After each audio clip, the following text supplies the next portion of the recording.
नमस्कार, आप देख रहे हैं हमारा डिजिटल प्लेटफॉर्म और मैं हूं आपकी अपनी गरिमा। आज हम बात कर रहे हैं भारत की उस पर्वतमाला की जिसे अक्सर नजरअंदाज कर दिया जाता है, लेकिन जिसकी अनदेखी देश को भारी पड़ सकती है। जी हां दोस्तों, उसका नाम है अरावली पर्वतमाला। सवाल सिर्फ इतना नहीं है कि अरावली कितनी पुरानी, सवाल यह है कि अरावली बची तो भारत बचेगा, और अगर अरावली टूटी तो इसका असर जो है वो सिर्फ पहाड़ों तक तो सीमित रहने वाला नहीं है दोस्तों। आइए हम आपको बताते हैं अरावली के बारे में। दरअसल अरावली को भारत की सबसे प्राचीन पर्वत श्रृंखलाओं में गिना जाता है। वैज्ञानिकों के मुताबिक इसका निर्माण आज से करीब 150 करोड़ साल पहले हुआ था। यानी जब हिमालय का अस्तित्व भी नहीं था दोस्तों, तब अरावली धरती पर मौजूद थी। और यही वजह है कि भूवैज्ञानिक इसे धरती के शुरुआती इतिहास की जीवित गवाह मानते हैं। गुजरात के पालनपुर से शुरू होकर राजस्थान, हरियाणा और दिल्ली तक फैली ये लगभग 670 किलोमीटर लंबी ये पर्वतमाला उत्तर पश्चिम भारत की रीढ़ मानी जाती है। इतिहास की बात करें तो अरावली सिर्फ पहाड़ नहीं रही दोस्तों, बल्कि ये वैदिक काल से लेकर के राजपूताना राज्यों तक इस पर्वतमाला ने सभ्यताओं को बसते देखा है। यहीं से कई नदियों का जन्म हुआ, यहीं से मानव बस्तियों को पानी और सुरक्षा मिली। अरावली ने सदियों तक थार मरुस्थल को पूर्वी भारत की हरियाली में घूमने से रोका। वैज्ञानिकों का साफ कहना है दोस्तों कि अगर अरावली नहीं होती तो आज राजस्थान का रेगिस्तान जो है वो दिल्ली, हरियाणा और पश्चिम यूपी तक फैल चुका होता। अब आगे हम आपको चलिए समझा देते हैं कि आखिर में अरावली का वैज्ञानिक महत्व क्या है। दरअसल पर्यावरण विशेषज्ञों के अनुसार अरावली एक प्राकृतिक जल प्रबंधन प्रणाली की तरह काम करती है। इसके जो जंगल हैं वो बारिश के पानी को जमीन में रोकते हैं, जिससे भूजल रिचार्ज होता है। दिल्ली एनसीआर और आसपास के इलाकों में जो पानी आज भी जमीन के नीचे मिलता है दोस्तों, उसमें अरावली का बड़ा भूमिका है।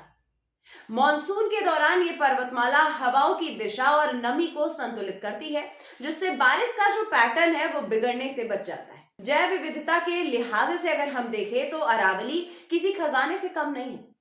तेंदुआ, सियार, नीलगाय, लोमड़ी, सैकड़ों पक्षी प्रजातियों और अनगिनत औषधियां पौधे यहाँ पाए जाते हैं।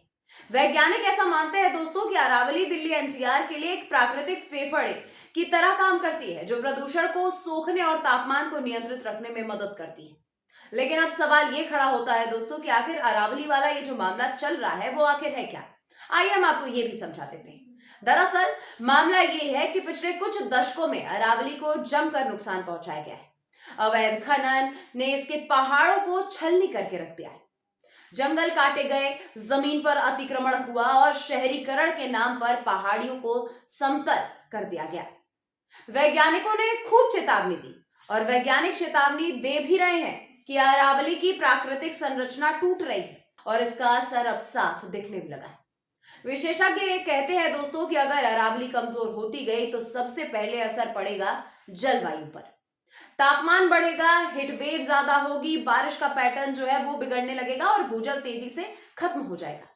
दिल्ली एनसीआर जैसे इलाकों पहले ही पानी और हवा की समस्या से जूझ रहे हैं दोस्तों। ऐसे में अगर अरावली को नुकसान और ज्यादा पड़ता है तो इन संकटों को कई गुना बड़ा देखा जा सकता है।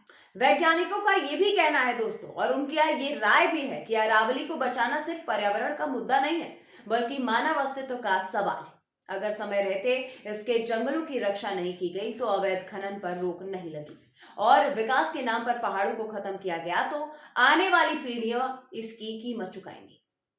दरअसल अरावली केवल पत्थरों की एक श्रृंखला नहीं है दोस्तों, ये भारत की परिस्थितियों की सुरक्षा दीवार है, जलवायु संतुलन की कुंजी है और इतिहास से भविष्य को जोड़ने वाली कड़ी है। आज जरूरत है अरावली को समझने की, अरावली को बचाने की और इसे विकास बनाम विश्वास के बहस से ऊपर उठाकर देखने की, क्योंकि सवाल सिर्फ अरावली का नहीं है, सवाल हमारे आने वाले कल का है। इस पूरे मामले पर आपकी क्या राय है, आप कमेंट करके बताइए। आप भी बताइए कि दरअसल आपको क्या पता था अरावली के बारे में। अगर कोई चीज है जो छूट गई वो भी आप कमेंट करके जरूर बताइए। मिलती हूं मैं आपसे अगले वीडियो में, तब तक के लिए नमस्कार।